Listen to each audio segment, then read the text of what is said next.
Okay, kasama na naman natin ang best player of the game. Walang iba, KG Garcia from Apalit, Pampanga. Total 18 points na naman ang nagawa ni KG. Mukhang umiinit na naman ngayon, KG ha. Noong nakaraan, back-to-back 2 times champion. Ngayon, eto na naman sa Simi D-League. Mukhang unang panalo ninyo. Palagay mo ba itong Simi D-League na ito, magtutuloy-tuloy ba yung panalo nyo dito? Ayaw ko maging kampante kasi doon sa Battle of the Pride, hanggang semis wala kami talo eh. Tapos natalo kami sa nalaglagan. Bagay, Pero ayun nga, ngayon talagang gagawin namin lahat eh. Bibigyan namin yung best namin, practice kami, usap. Yun, talagang mag-expect kami na pwede kami matalo, pwede kami manalo. Basta gagawin lang namin yung best talaga namin. Oo, talagang kumukondisyon yung katawan mo ngayon Kaya nga po, thank you. Siyempre, alam mo naman natin, sa Simi D-League, maraming mga nagpapalakas.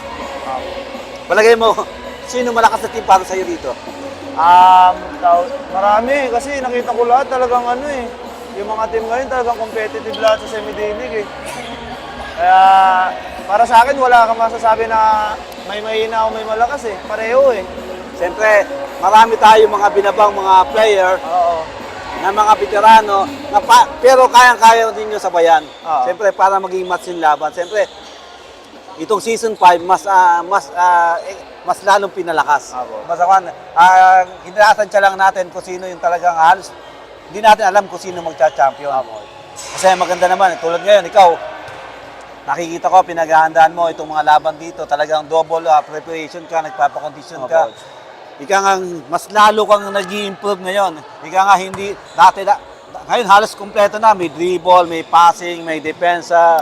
Pag gusto mo i-score, i-score ka. Siyempre, ano ba ang sinasabi sa'yo ni Coach dito para mas lalo kang improve? Sinasabi niya sa akin na makinig lang ako, gano'n. Mas gusto niya yung laro ko ngayon na more on binabasa ko talaga yung laro, pasa, ganyan. Positioning. Kasi yung Brodies kasi more on team play talaga siya eh. May play Sistema. talaga kami, sistema talaga kami. Kaya ayun, na-adjust ko sarili ko and thankful naman ako na mas gusto ko yung laro ko ngayon, yung klase ng play Kasi style. kung basta uwan, hindi ka masirap ngayon. Tas Kung hindi ako nakakaraan pagod. talaga, pag nakita ka, KG Garcia, parang Wala sasaktan lang ka na. masa Oo, eh, pagod pagod ka. na pagod eh. Sasaktan ka na. Oo. Eh Kaya ngayon, nga hindi ka nila masaktan kasi alam nila na pwede ka magpasa, pwede ka nga, hindi mo pwedeng, alam nila, pag hawak mo bola, pupuntos ka. Ngayon, yung depensa mo, nagkakaroon ka ng distansya, hindi nila alam kung ititira mo, ipapasa mo. Pero ngayon, nakikita naman natin ang KG Garcia, patuloy pa rin yung talagang yung paghahanda niya dito sa basketball. At alam naman natin na pag Brodies, isa sa mga malakas na team. Ngayon, KG, bago lahat, i-shoutout mo muna yung mga mahal mo sa buhay, lalo na sa Pilipinas. Una sa lahat po, gusto magpasalamat kay Lord. Kundi dahil sa kanya, wala naman ako dito sa mga na-achieve ko. Shoutout sa family ko, sa mama ko na nasa Japan, sa mga kaibigan ko. Shoutout sa girlfriend ko, kay Ring Crisena, sa family niya, Lumbes and Caballero family. Shoutout sa La Parmiba, sa team ko sa Zambales. And shoutout sa lahat ng mga naniniwala at sumusuporta sa akin at sa mga sumusuporta sa Just Bill, shoutout.